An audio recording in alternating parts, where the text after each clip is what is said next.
hemos estado estudiando estas semanas un reino entre nosotros y la urgencia, la necesidad que hay de que podamos entender realmente esto no como un tema más, no como un versículo más, no como una enseñanza más. De hecho, si se han dado cuenta estas semanas que hemos estado estudiando este tema, no, un reino entre nosotros, seguramente lo que le ha parecido es una enseñanza, porque esa es la intención de este tiempo, ¿no? Que vengamos también a detenernos, a no correr, a no solamente cumplir con un programa que tiene que ser de tal hora, sino realmente a disfrutar, a meditar en la palabra y que sea el Espíritu Santo que alumbre nuestro entendimiento para que podamos ser diligentes. De eso se trata, todas estas convocatorias, todo esto de ser movilizados. Créannos que no estamos inventándonos nada nuevo, no es algo que hacemos nosotros, es algo que el Señor lo puso. Es algo que Él dijo, vayan y hagan discípulos. Así que si no estamos haciendo lo que el Señor nos envió a hacer, no estamos en primer lugar no participando de actividades congregacionales, sino teniendo de lejos el mandato del Señor.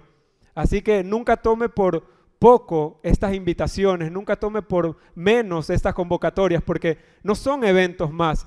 O al menos así no es como las recibimos nosotros, no es un evento más, no sé, no tenemos nada que hacer un sábado, hagamos una evangelización. No, hermanos, es la obra que el Señor nos ha enviado a hacer, por esta causa vivimos. Usted es la iglesia del Señor, es por la misma causa que usted vive, para que el evangelio de Cristo sea dado a conocer en todas las naciones de la tierra. Así que qué bueno si podemos aterrizar esto y entender cuál es el lugar que el Señor nos ha entregado. ¿Dónde nosotros? Porque a veces, y no voy a adelantar, no me quiero desviar del tema, pero a veces está en nuestro corazón el deseo, no, pastor, Dios a mí me ha puesto el llamado a las naciones, ir al mundo a predicar el evangelio. Sí, pero ¿qué estamos haciendo en la ciudad que tenemos? No, Dios me ha dicho que yo tengo el llamado misionero y estoy esperando ahí casi que venga el boleto de avión para irme al África, para irme al Medio Oriente. Sí, pero ¿dónde está iniciando nuestra administración? Por eso, hermanos, le animamos a que no espere que un ángel baje del cielo y le confirme su llamado misionero, le ponga el boleto en mano. No, más bien sea con la declaración de fe, usted sea diligente y diga, bueno, Señor, de lo que me has dado tengo que empezar a darlo.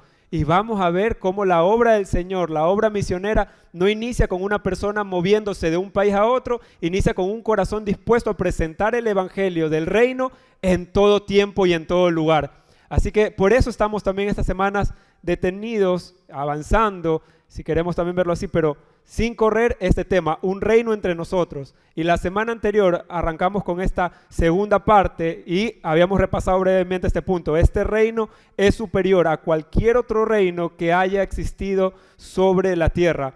¿Por qué es importante recordar esto? Porque es un reino superior, es un reino que gobierna, es un reino que se ha establecido. Y vamos a ver muy brevemente por qué es necesario hacer hincapié en esto, un reino que se ha establecido. Acordémonos este verso de la Escritura, Apocalipsis 11, versículo 15. Miren lo que dice, tocó el séptimo ángel su trompeta y en el cielo resonaron fuertes voces que decían, el reino del mundo ha pasado a ser de nuestro Señor y de su Cristo, y Él reinará por los siglos de los siglos. Los 24 ancianos que estaban sentados en sus tronos delante de Dios se postraron rostro en tierra y adoraron a Dios diciendo, Señor Dios Todopoderoso, que eres y eras, te damos gracias porque has asumido tu gran poder, y miren lo que dice, y has comenzado a reinar. Este verso es tan importante cuando nos dice esto, y has comenzado a reinar, porque es un reino, como les decía, que ya está entre nosotros. No es un reino el cual estamos esperando, no esperamos, y decíamos la semana anterior, no es un reino en el cual estamos esperando en primer lugar que venga su reino. Acuérdense que es necesario hacer esta diferenciación, y si no, también le animo a que se sume a los días martes a la escuela de escatología. No esperamos que venga su reino. Claro que por fe aguardamos en la segunda venida de nuestro Señor Jesucristo. Eso sí, lo creemos firmemente y no lo duden ni un segundo. Pero no aguardamos la venida de su reino porque su reino se ha acercado. Esas fueron las palabras de nuestro Señor Jesús. El reino de los cielos se ha acercado. Claro, todo lo que ahí respecta de ahí para adelante, entonces ya no es esperar que venga su reino, sino que más bien los ciudadanos de este reino expresen la realidad del reino del cual hemos recibido. Es diferente esperar un reino a manifestar, a expresar la realidad de un reino que hemos recibido. Pero eso es necesario que lo apuntalemos, que vayamos recordándolo cada día. Pero el punto que vamos a ver hoy, si quiere lo anota, es: este reino es celestial, pero fue establecido en la tierra y se manifestará en toda la tierra a través de su embajada, que es la iglesia. Y ahí diga conmigo, la iglesia. Gracias, era para tomar agua. Pero ahora sí, ya puedo ir. ¿Por qué nos vamos a frenar en esta parte? No. La diferencia entre un reino que se ha establecido y la diferencia entre manifestar un reino. En primer lugar, quiero recordarle que ni usted ni yo establecemos el reino, que ni nuestra oración, ni nuestra canción, ni nuestra declaración, por más efusiva que sea, establece el reino. ¿Por qué? Porque el reino fue establecido por medio del Hijo. Fue el Hijo el que estableció este reino. Por eso el Hijo hoy está gobernando en su trono. No dice gobernará solamente, está reinando, está ya gobernando. Es un reino establecido, el cual ahora nosotros como iglesia del Señor expresamos la realidad de un reino establecido. ¿Por qué? ¿Por qué pareciera poco y decir, bueno, qué diferencia hay entre que diga que lo establezca o no lo establezca? Es que si aún creemos que estamos en la probabilidad de establecer su reino, justamente pasa eso. Aún hay una probabilidad de que no sea establecido. Aún está la probabilidad de que no sea así. Y el Señor está reinando, ya está en su trono, Él lo gobierna todo. Pero ahora es el trabajo de la iglesia que esa realidad se exprese en todo. Por eso hacemos énfasis en esto y nos detenemos. A veces tomamos por poco las palabras y creemos, bueno, es una palabra que puede cambiar, pero si nosotros somos coherentes con la declaración que vemos en la Escritura, entonces también nuestro lenguaje va a apuntar hacia allá. Entender que es un reino que se estableció, que está gobernando, que no tiene la probabilidad que triunfará algún día, que ganará sobre la tierra. No, que se ha establecido, pero ahora su iglesia, la iglesia de Cristo, su cuerpo, tiene que expresar aquella realidad de ese reino establecido que está gobernando Cristo en su trono, y ahora nosotros, los ciudadanos, expresamos esto. Por eso es que nosotros en primer lugar entendemos que en cuanto a nuestra fe, en cuanto a este reino que hemos recibido, ahora mismo, tomando de ejemplo, ¿no?, estas movilizaciones como hacia su vivienda o hacia cualquier otra parte de nuestra ciudad, no lo hacemos para, en primer lugar, bueno, vamos a arrebatarle almas al diablo, vamos a pisarle la cabeza al enemigo, vamos, hermanos, vamos a hacerle la guerra, vamos a ir con el pantalón camuflado, con la cara pintada, porque vamos a hacerle la guerra al enemigo. Sí, es que ese lugar como está en tinieblas, entonces vamos ahí a establecer el reino para arrebatarle todo al enemigo. No, hermanos, nuestro trabajo no es arrebatarle nada al enemigo, porque todo ya le pertenece a Cristo. ¿Qué podemos arrebatarle si el rey está reinando y él sometió todas las cosas bajo sus pies? ¿Qué podemos arrebatarle que ya Cristo no lo haya ganado? ¿Qué podemos quitarle a él? Pero a veces nos hemos detenido en estas expresiones y las hemos repetido, las hemos cantado creyendo que son así, pero a la luz de la palabra, a la luz del pacto en el cual estamos posicionados, sabemos que todo le fue sometido al Hijo. Y nosotros no tenemos entonces que quitarle ni arrebatarle nada a Él, porque todo le pertenece a nuestro Señor, ni aún nosotros tenemos que quitarle o arrebatarles bendiciones, porque por naturaleza, desde lo más simple, no. A veces cuando hemos dicho, bueno, entonces vamos a arrebatarle nuestras bendiciones al diablo. Hermanos, por naturaleza, Satanás no tiene nada bueno retenido que poder darle a usted, porque por naturaleza lo único que tiene es corrupción. Entonces, ¿qué podemos arrebatarle que nos pertenezca? Si por naturaleza no puede retener nada bueno. Entonces no es una cuestión de que la iglesia debe arrebatarle algo, sino que debemos entender qué es lo que hemos recibido como nuestra herencia para empezar a ser fieles administradores de lo que ya hemos recibido. Cambia esta posición de ser una iglesia guerrera que va y hace la lucha a Satanás para vencerlo, a una iglesia que gobierna juntamente con Cristo para expresar una eterna realidad. Hemos dicho, creo que varias veces este ejemplo, ¿no?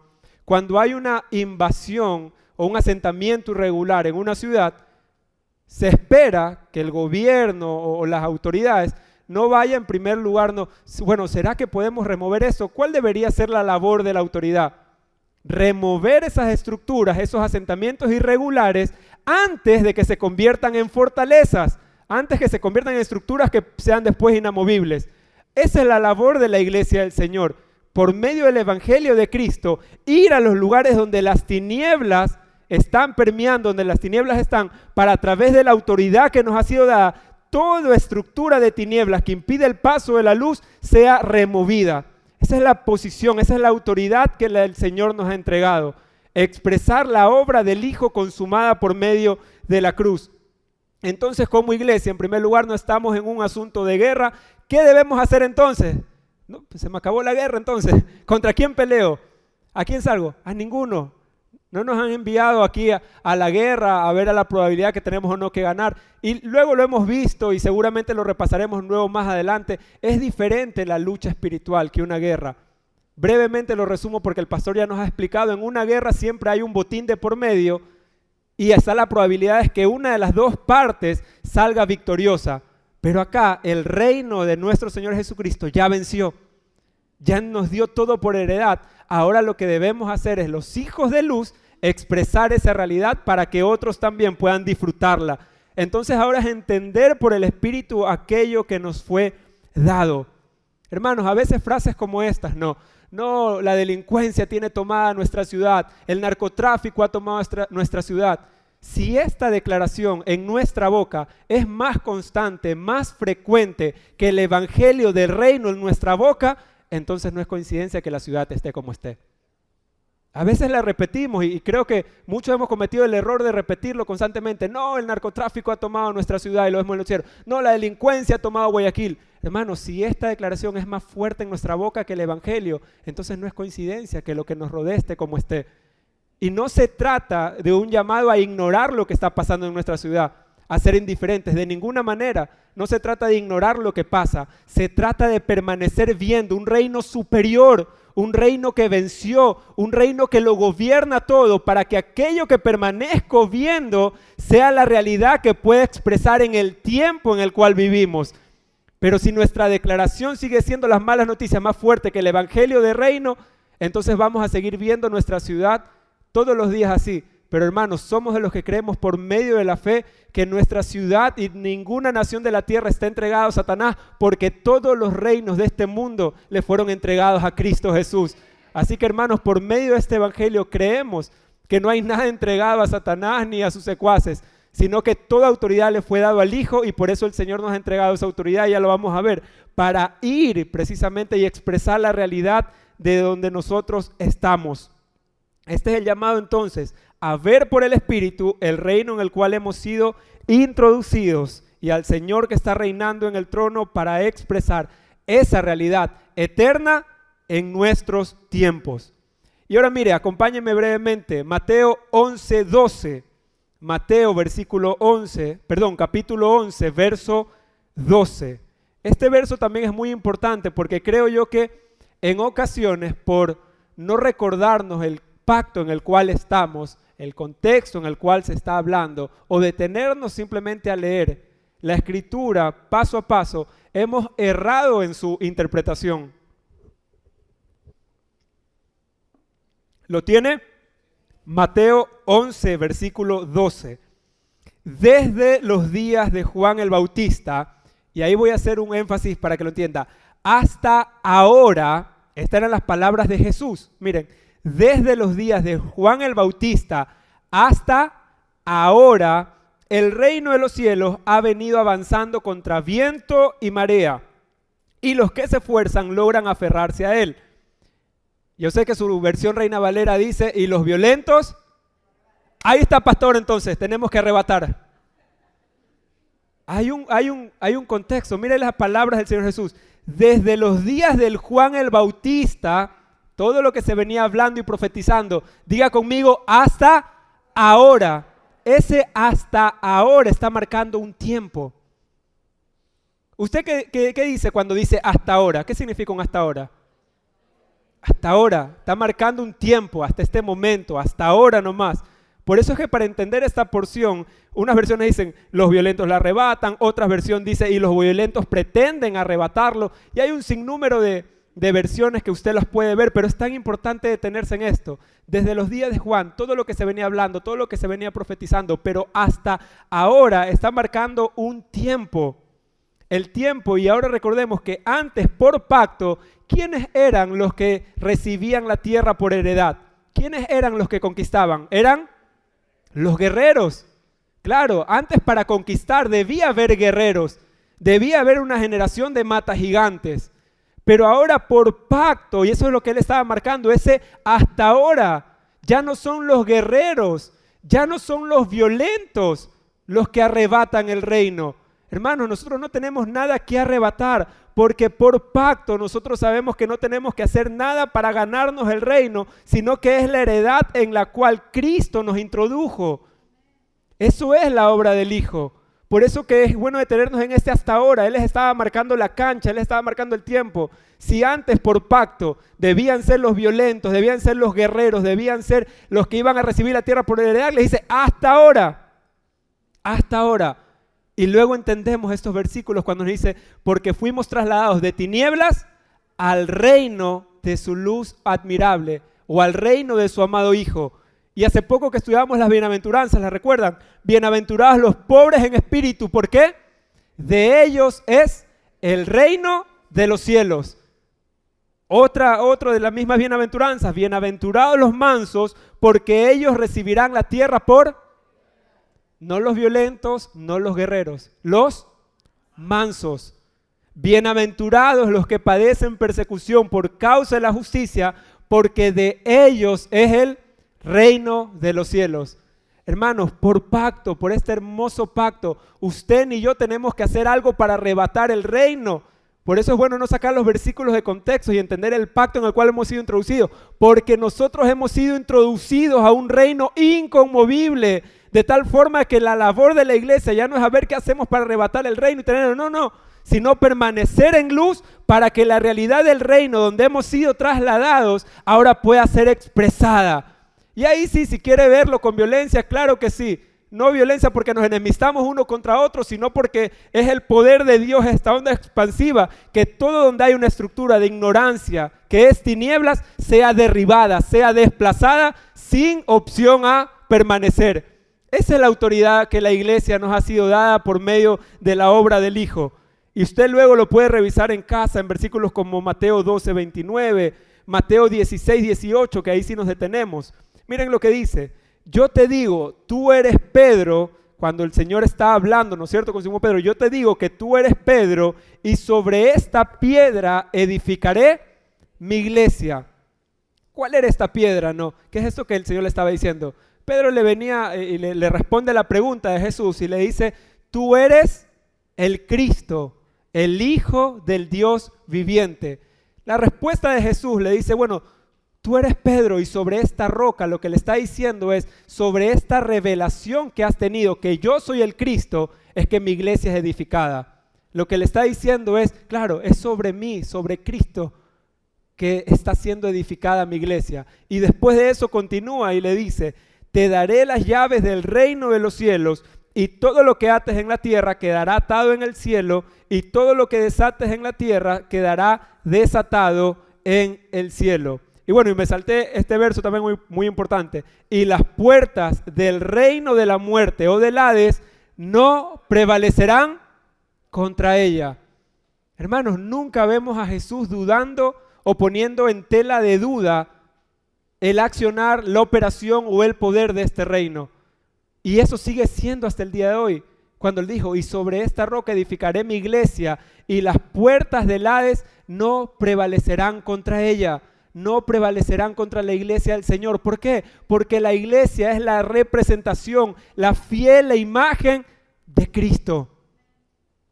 Porque la iglesia le ha sido dado esa autoridad para representar aquello que hemos nosotros recibido, aquello que el Hijo ganó. Somos los hijos de Dios, entonces quienes hemos recibido este reino inconmovible y somos nosotros los que tenemos la tarea y la responsabilidad de manifestar el reino de los cielos en la tierra. Otro verso, vamos a darle varios versículos en esta mañana. Lucas 10, 17. Les leo rápidamente. Cuando los 72 regresaron, Dijeron contentos: Señor, hasta los demonios se nos someten en tu nombre. Yo veía a Satanás caer del cielo como un rayo, respondió él.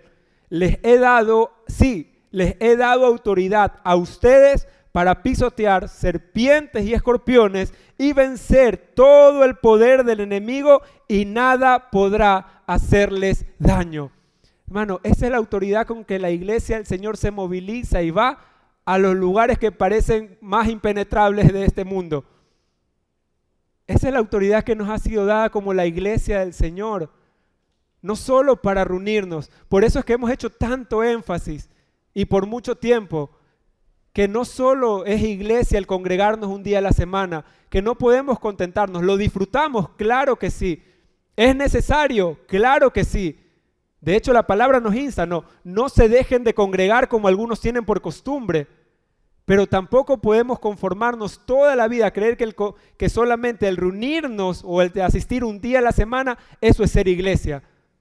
Ser iglesia tiene que ver con ser la representación del reino al cual hemos sido nosotros introducidos. Y ahora sí, acompáñenme, Mateo 28, versículo 18.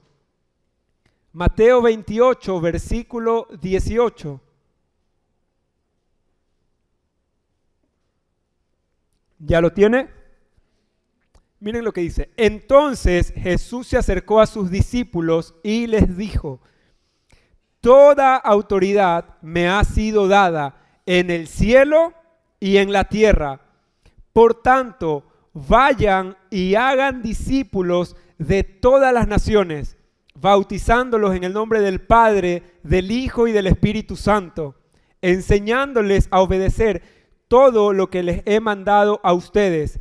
Y les aseguro que estaré con ustedes siempre hasta el fin del mundo. Unas palabras que deberíamos resaltar acá y detenernos. Miren las palabras de Jesús. Primero él dice: toda autoridad me ha sido dada en el cielo y en la tierra. Es decir, que nuestro Señor Jesucristo tiene toda autoridad en el cielo y en la tierra, que no hay nada que a Él se le escape del control, que no hay nada que no le esté sujeto a Él, que le ha sido dada toda autoridad. Pero verso 19 es muy importante lo que dice: por lo tanto, vayan y hagan discípulos en todas las naciones. Por lo tanto, vayan, ¿de qué nos está hablando? Que nos fue delegada autoridad. Mira, el Señor Jesús no le dijera vayan si primeramente Él no tuviera la autoridad para hacerlo. Pero vayan implica una delegación. Vayan es un mandato, pero en ese mandato también hay una delegación de la autoridad del Señor. Vayan no le deja a la iglesia desprovista o cruzadas de brazos. Bueno, ¿ahora qué hacemos? No. Por eso no es coincidencia que en la palabra lo dice así el Señor Jesús. Toda autoridad me ha sido dada en los cielos y en la tierra. Claro, sabía que sus discípulos estaban en la tierra, que aunque no son de este mundo, estaban en el mundo. Y por eso el Señor Jesús le dice: toda autoridad me ha sido dada en el cielo, pero también en la tierra. Y por eso les dice: por lo tanto, ahora vayan y hagan discípulos. ¿Qué es eso? Sino la delegación de esa autoridad. Es una autoridad que nos delega para poder hacer discípulos. Esa delegación trasciende toda frontera. Es por eso, hermanos, que hoy en día, claro que hay países que abiertamente niegan la predicación del evangelio. Países donde la religión o países donde hay en su mayoría son musulmanes, países donde niegan abiertamente o que tienen una ideología política que niegan también la predicación del evangelio. Aún con todo y este sistema que se opone al evangelio, no hay una nación en la tierra donde el evangelio no pueda penetrar, donde se siga multiplicando y creciendo la iglesia. Hermanos, usted puede ver países donde por años se ha prohibido predicar, hablar del evangelio, la iglesia sigue creciendo. China es un ejemplo de eso. El evangelio sigue creciendo, los discípulos de Cristo se siguen multiplicando. ¿Por qué? Porque esta autoridad no la inventamos las congregaciones, fue la autoridad que el Señor dijo: toda autoridad me ha sido dada en el cielo y en la tierra. Por tanto, vayan y hagan discípulos a todas las naciones. Ahora, ¿dónde no podría ir el evangelio si el Señor dijo: hagan discípulos de todas las naciones? Aunque todas las leyes se levanten o pretendan levantarse contra el evangelio, no hay una nación, no hay un lugar en este mundo que el evangelio no pueda penetrar. No hay nada. Hermanos, que no, aquí no se puede entrar, no, aquí no pueden ir, no hay nada. Lo decía bien Orlando hace poco. Una vecina también de ahí del lugar donde íbamos nos dijeron: ¿y ustedes cómo así están aquí? ¿Quién les permitió entrar hasta ahí? y no teníamos respuesta, le dijimos, el Señor, el Evangelio. Claro, no hay un solo lugar. Si el Señor nos legó esa autoridad, vayan y hagan discípulos a las naciones de la tierra. Por más que las leyes pudieran un mal día querer prohibir la Biblia en un país, que no se lea más, que no se congreguen más, con todo y esto el Evangelio va a seguir avanzando. Con todo y esto los discípulos de Cristo van a seguirse multiplicando por todo el mundo. Porque el Señor le dijo que toda autoridad le fue dado a Él en el cielo y en la tierra, y ahora nos delegó esa autoridad. Vayan y hagan discípulos. Eso rompe toda frontera, no solo de nación a nación, sino de pensamiento también. De creer que, no, ¿y cómo yo? O toda excusa, ¿y cómo yo voy a predicar el Evangelio aquí? ¿Y cómo yo voy a lograr ir hacia allá? No, ya nos fue dado toda autoridad para poder hacer discípulos de Cristo. Pero ahora es necesario también, al hablar de iglesia, definir y entender este término precisamente. ¿Qué implica el término iglesia? ¿Qué implica esta terminación? Debemos aprender a conectar iglesia con reino, entender por qué están tan conectados, y esto nos lleva a entender, digamos, dándose como origen, donde vemos este término, donde se, valga la redundancia, se origina, ¿no? Que es la palabra eclesia en el griego. Y esta palabra eclesia no se utilizaba como una terminología religiosa, no se asociaba en el primer siglo para, son los hermanitos que se reúnen a cantar al Señor. No. Este era un término que de eso se utilizaba, era conocido como una asamblea de ciudadanos que se reunían públicamente para legislar una causa o un propósito particular. Pero luego vemos más adelante, ¿no? Esta expresión, en primer lugar, no era utilizado como algo de carácter religioso, pero el uso de esta palabra para los apóstoles no era nada nuevo. Pero Cristo mismo y los apóstoles llevan esta palabra y la entienden, que su parte como los congregados, que su parte o su participación como iglesia era exactamente lo mismo, ser una asamblea, pero ahora no solo de ciudadanos de un reino temporal, sino una asamblea de santos, una asamblea de ciudadanos reales que debían reunirse, que debían legislar. ¿Para qué? Para un solo propósito, que el reino de Dios sea extendido hasta lo último de la tierra. Y de ahí nace esta palabra iglesia, no, esta palabra eclesia, una asamblea de ciudadanos. Esta expresión que ahora la vemos, que ahora la utilizamos, Jesús y sus discípulos le dan una nueva matiz, un nuevo entendimiento, que ahora era un reino que no era de este mundo, pero que ahora se expresaba por medio de esta asamblea, la asamblea de los santos. Es por eso que la iglesia es el organismo, si queremos verlo así, creado más poderoso sobre la tierra, por cuanto representa el reino y el gobierno de Dios aquí en la tierra. Y eso se hace visible, hermanos, a través de cada testimonio, de cada vida siendo transformada por el poder del Evangelio. Creo que cada uno de nosotros también podemos ser testimonio y testigos de lo que este Evangelio ha hecho con nosotros, ha hecho con familiares nuestros y seguirá siendo así todos los días mientras la iglesia esté aquí. Y a veces no creemos esto y creemos porque está en la palabra, pero decimos, Señor, ten misericordia de nuestra ciudad, ten misericordia de nuestro país, ten misericordia de tal y cual. Y a veces pudiéramos estar toda la vida orando por misericordia. Y la palabra nos dice lo siguiente: las misericordias del Señor, ¿qué dice? Son nuevas cada mañana. Y a veces nosotros nos detenemos ahí, no, pero Señor, ten misericordia, hermano. Dios tiene misericordia de nosotros. ¿Sabe por qué? Por eso dejó a la iglesia, para que la iglesia sea la encargada ahora de expresar la misericordia de Dios, la consolación de Dios, el amor de Dios, la restauración de Dios. Si la iglesia aún está aquí en la tierra, es la evidencia de la misericordia de Dios, porque Él anhela que nadie se pierda. Es lo hermoso, claro, se hace más entendible la palabra. Claro que las misericordias de Dios son nuevas cada mañana, porque la iglesia sigue creciendo, porque la iglesia sigue permeándolo todo. Mientras la iglesia esté aquí, hermanos, podemos seguir viendo la misericordia de Dios llenándolo todo. El amor, la verdad, la justicia.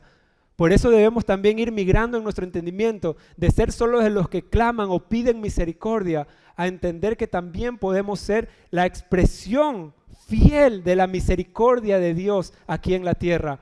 Ser movidos a misericordia por causa de su Espíritu en nosotros.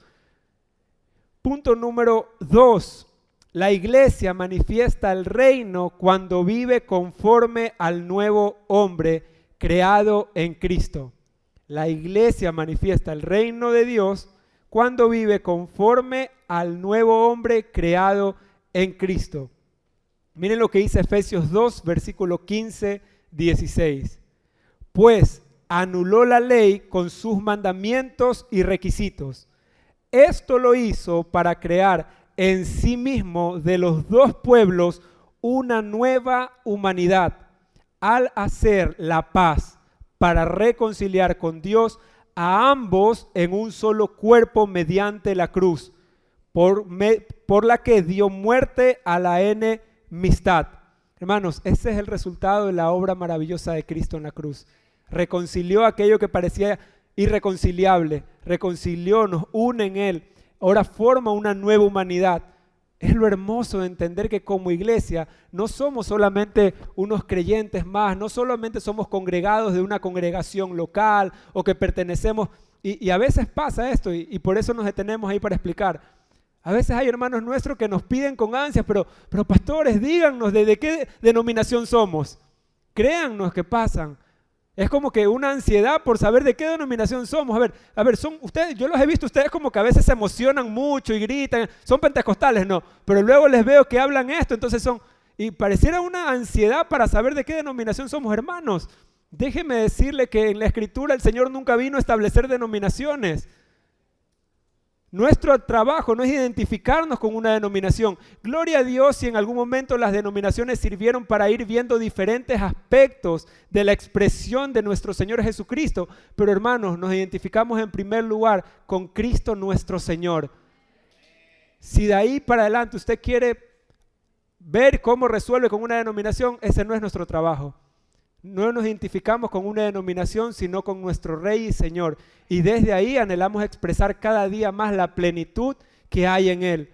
Que no nos limite una expresión a una determinada denominación, sino que seamos de los que le digamos, Señor, rompe en mí toda estructura de pensamiento que me esté impidiendo ver una mayor expresión de este reino de Dios y su justicia aquí en la tierra. Para que no seamos de los que nos dividen. Imagínense, el Señor vino a hacer de dos pueblos uno, y nosotros, que nos llamamos cristianos evangélicos, hemos hecho de un evangelio un sinnúmero de denominaciones. Hermanos, el evangelio es uno solo, es el evangelio de Cristo. 1 Corintios 15:49. Miren lo que habla esto precisamente, ¿no? Ahora sabemos que Dios hizo un nuevo hombre, una nueva humanidad. Esta nación que ha nacido de Dios. Ahora, ¿qué es lo que nos dice esto? Si en otro tiempo nosotros cargábamos la imagen del viejo hombre, la imagen de Adán, viciada de delitos y pecados, ahora la Escritura declara lo siguiente: así como hemos llevado la imagen de aquel hombre terrenal, llevaremos también la imagen de él. Ahora como que se lo cree y se despierta. Así como antes hemos llevado la imagen de aquel hombre terrenal, de Adán, viciado de delitos, de pecados, dice: ahora llevaremos también la imagen del celestial. Miren qué es lo hermoso. ¿Cuál es la imagen que ahora portamos? ¿Cuál es la imagen que ahora nosotros podemos expresar aquí en la tierra?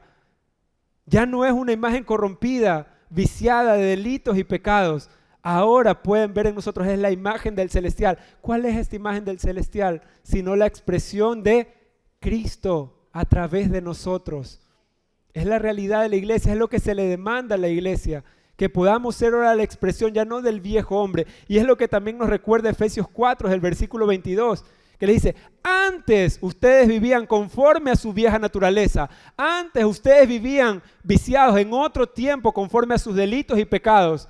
Pero luego nos dice: pero ahora vístanse, pónganse el ropaje de la nueva naturaleza, creada a imagen de Dios en verdad, justicia y santidad. Ese es el traje que ahora nos ponemos. Ese es el traje que ahora nos revestimos. Para que ahora lo que puedan ver de nosotros ya no es más de nosotros, no es como ahora hablamos, no es ahora como nos portamos, sino que puedan ver más a Cristo a través de nosotros. Por eso también Efesios 2:10 nos dice: porque somos hechura de Dios, creados en Cristo Jesús para buenas obras, las cuales Dios dispuso de antemano a fin de que las pongamos en práctica. ¿Ven lo que le decíamos hace poquito? Que nosotros no estamos inventando nada nuevo. No, que se inventan, que Misión Aurora, que Misión Su Vivienda, que van a... No estamos inventando nada nuevo. Es la obra del Señor. El Señor nos ha enviado a ir y a ser discípulos. Él nos ha enviado a predicar el evangelio del reino. ¿Por qué? Porque Él mismo preparó, dice, de antemano las buenas obras para que nosotros andemos. ¿A qué Dios le llama bueno? A lo que ha nacido de Él. Todo lo que nace de Dios es bueno. Eso es lo que Dios le llama, toda buena obra. No en primer lugar nuestras buenas intenciones, nuestros buenos deseos por hacer. De hecho, mal hiciéramos si un día nos juntamos a decir, bueno, ¿y ahora qué hacemos? ¿Cómo hacemos más para reunir personas? ¿Cómo hacemos más para tener más personas? Mal hiciéramos. Pero qué bueno es cuando podemos entender, Señor, guíanos tú.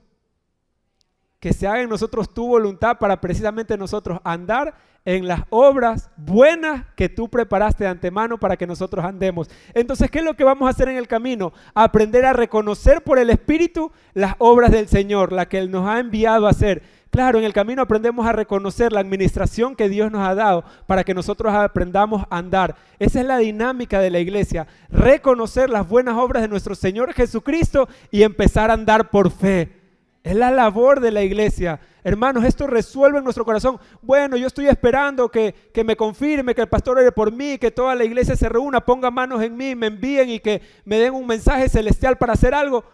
O podemos atender a la palabra del Señor, reconocer las obras que el Señor nos va a administrar. Y claro que en el camino, quienes nos disipulan, quienes nos enseñan, quienes nos están guiando, van a decirnos, ¿sabes qué? Es tiempo, sigue, por ahí es el camino. O ¿sabes qué? Por ahí no es, detente por un momento. Es necesario que ahora estés siendo perfeccionado. Es necesario que ahora te sigas alimentando para que puedas dar a la medida. Para que en el camino no nos quedemos solo con la buena intención de, quise hacerlo y después nos quedamos a la mitad, nos quedamos sin combustible. Pero hermanos, todo lo que Dios nos envía, Él se encargó de proveernos para que podamos ver toda palabra que Él nos ha dado. A eso le llamamos provisión, en función de la visión. En función de lo que Él ha hablado, entonces siempre vamos a experimentar la provisión del Señor. Claro, ahora todo el asunto es cuando andamos en lo que Él no nos ha enviado a hacer, aunque oremos, ayunemos, le pidamos al Señor, seguramente vamos a vernos frustrados. Vamos a vernos como detenidos, vamos a ver como que no prospera. Pero Señor, yo estoy orando, ¿por qué no avanzo? ¿Por qué no avanzo? Estamos seguros que estamos caminando en función de la visión, porque todo lo que Dios envía, Dios ya se encargó de proveerse. Dios ya se encargó de proveerse para que nosotros en obediencia expresemos aquella realidad. Por eso es necesario vivir conforme a este nuevo hombre creado, esta nueva creación que es la imagen revelada de Cristo en nosotros, en la cual estamos siendo perfeccionados, en la cual estamos siendo transformados. Y este versículo, créanme que creo que pudiera predicarlo todos los días de mi vida, 2 Corintios 3:18. Es hermoso, y no porque lo tengamos por ahí o lo hayan visto en las camisetas, pero es que la realidad de la iglesia del Señor, más nosotros todos, dice, pero dice algo, mirando a cara descubierta. ¿Qué es? Que miremos sin velos, sin los velos de la religiosidad, sin los velos de la ignorancia, mirando a cara descubierta, como a un espejo. ¿Qué dice que vemos como a un espejo? Más de nosotros, no, es que nadie es perfecto, pastor, entonces más de nuestros propios errores, más de nuestras incapacidades. ¿Qué dice la palabra? Mas nosotros todos, mirando a cara descubierta como a un espejo, la gloria del Señor, somos transformados de gloria en gloria por el Espíritu del Señor. Es lo hermoso, que vamos a ser transformados a imagen de lo que permanecemos viendo. Entonces, si permanecemos viendo a Cristo, y miren, la figura es impresionante, la figura de que sea un espejo, porque no le asume a ver algo, no sé, de alguna manera místico o alguna forma rara que no podamos entender. Le dice mirando a cara descubierta como un espejo, porque el Señor entiende que cuando Él nos ve, ¿sabe lo que puede ver? La gloria de su Hijo. Por eso Jesús decía en la oración de Juan 17, Padre, la gloria que me diste, yo les he dado a ellos. Entonces cuando luego nos dice acá en Corintios, mirando a cara descubierta como a un espejo, la gloria de Dios, claro, lo que el Señor espera es que cuando nosotros estemos viendo al espejo, no es como, a ver, si me concentro voy a ver una forma, voy a ver al Jesús de la película, voy a ver algo, una luz. No, y no es una invitación a vernos más a nosotros, pero entender es que cuando nos veamos nosotros, es que el Padre está viendo en nosotros a su Hijo. Y si nos vemos al espejo, es por la pura gracia del Señor y es porque estamos viendo a Cristo. No por nosotros, sino porque Él nos ha dado su gloria, que es Cristo en nosotros, esperanza de gloria. Por eso estamos vivos, por eso estamos donde estamos, si lo queremos simplificar en otras palabras.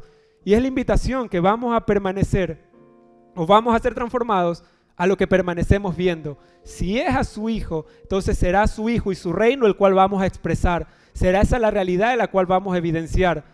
Por eso digo, este verso pudiéramos quedarnos ahí toda la mañana, pero es tan necesario recordarlo, que este nuevo hombre creado es la imagen revelada de Cristo. Vivir conforme al nuevo hombre es que esa palabra, o que este verso también muy conocido, se encarne en nosotros. Este versículo que también lo cantamos, lo recitamos, lo ponemos en redes sociales, ya no vivo yo, sino que Cristo vive en mí. Que sea muchísimo más que un versículo, que sea muchísimo más que un verso que nos los hemos memorizado bien. Porque, ¿qué implica esto? Ya no vivo yo, sino Cristo vive en mí. Es mucho más profundo, hermanos, que decir, bueno, Cristo vive en mí y ahora tengo paz, ahora tengo gozo, ahora tengo alegría. Claro que sí, Él es nuestra paz. Claro que sí, el gozo de nuestra salvación. Pero, hermanos, es mucho más que solo quedarnos y decir, Él está en mí y ahora me siento bien. Antes tenía problemas y ahora tengo paz. Antes tenía depresión y ahora ya no tengo depresión. Todo eso lo incluye, claro que sí, pero es mucho más profundo que solo decir que Él está en mí y quedarme ahí. Porque mira lo que estamos diciendo, ya no vivo yo, Cristo vive en mí. ¿Qué implica que Cristo vive en mí?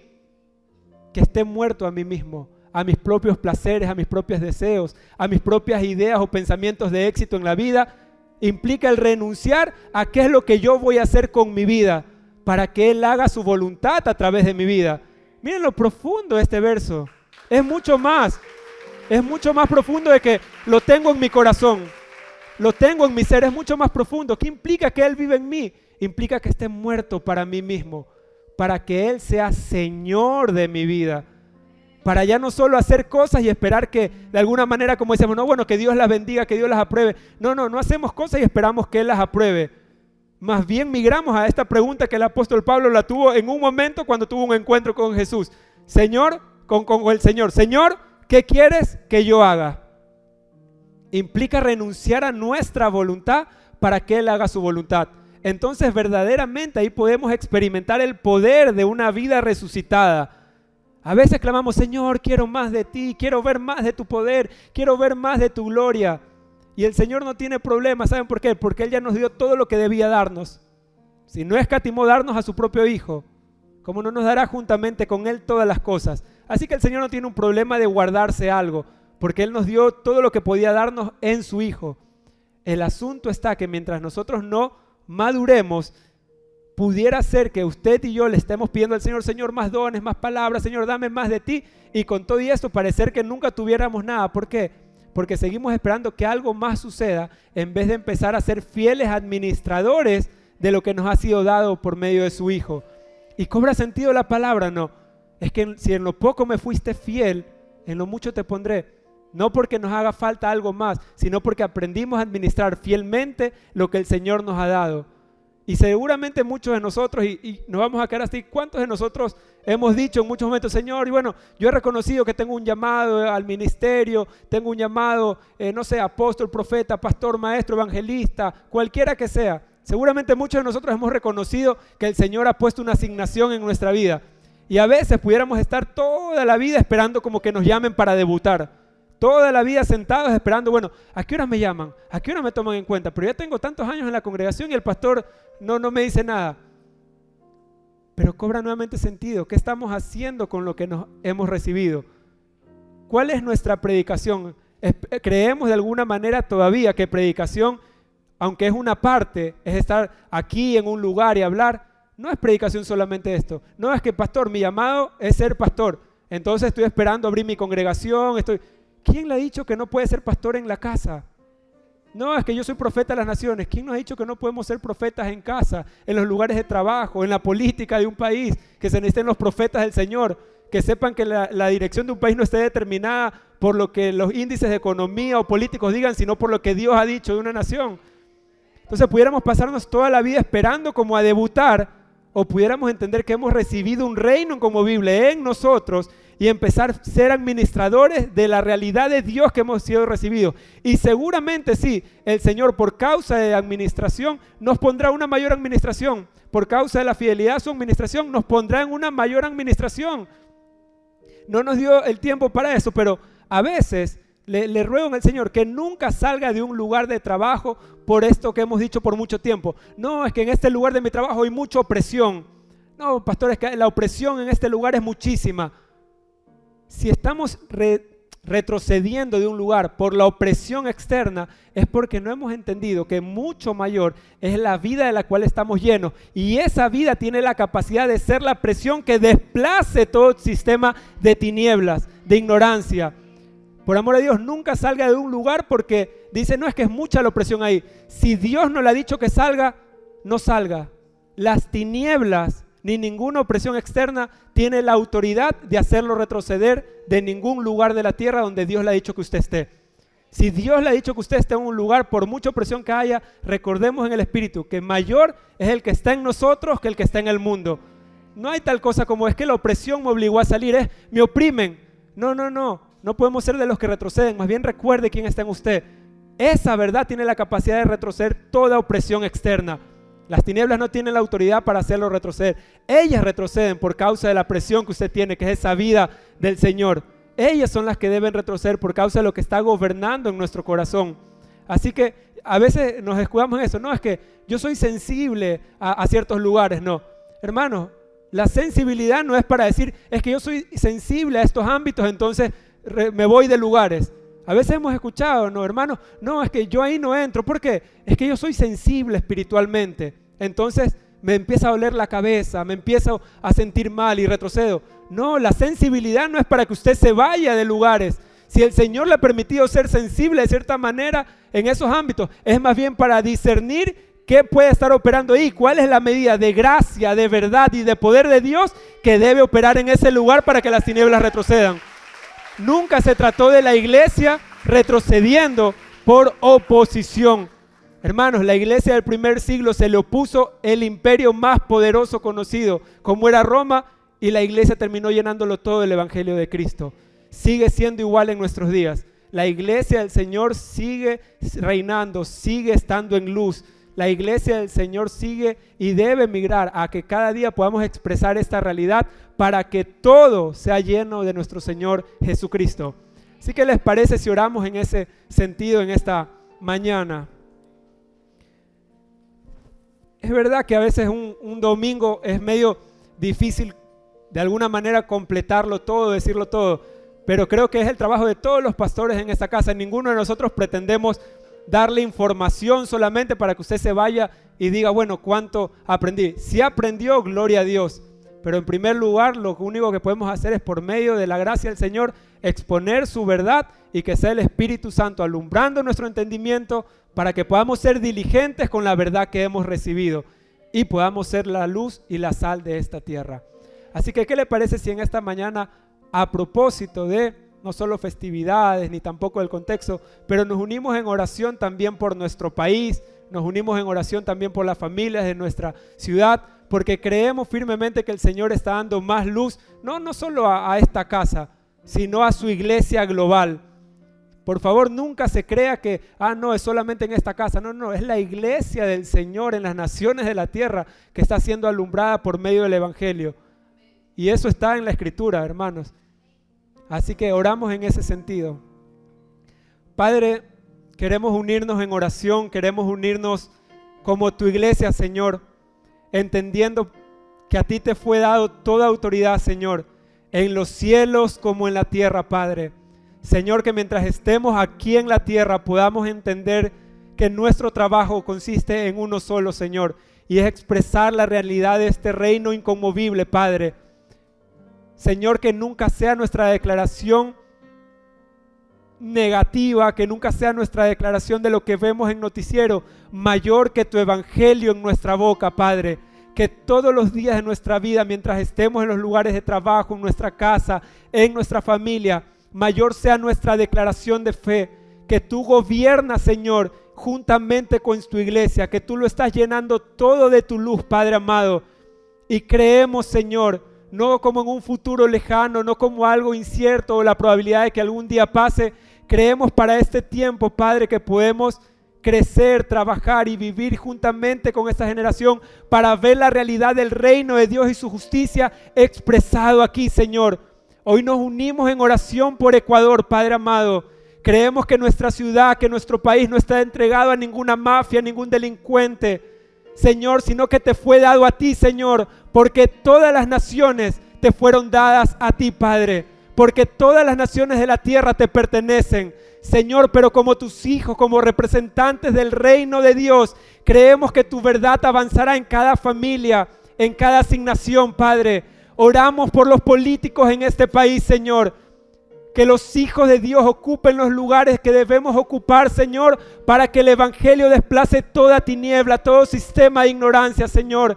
Que veamos los próximos días también la buena noticia del evangelio avanzar. Que reconozcamos, Señor, que no es coincidencia, Padre, cuando veamos los próximos días, Señor, todo lo que debe ser removido, que se remueva. Que podamos reconocer que eres tú operando por causa de tu verdad, que es la asamblea de los santos que está legislando en todo el mundo, Señor, y no daremos parte a las tinieblas, ni en nosotros, ni en nuestra familia, Señor, ni en nuestros lugares de trabajo, sino que veremos tu gloria llenándolo todo, Padre, hasta lo último de la tierra. Oramos, Señor, por quien gobierna este país de manera natural. Oramos por el presidente, por los alcaldes de esta nación, Señor, que si aún ellos no reconocen, pero que aún sin saberlo, Padre, ellos sirvan para el avance de tu propósito, Señor. Gracias, Padre, porque tú estás gobernándolo todo con poder, con justicia y con amor. Y la iglesia, Señor, mientras esté aquí, será la realidad que expresaremos, será la realidad que viviremos.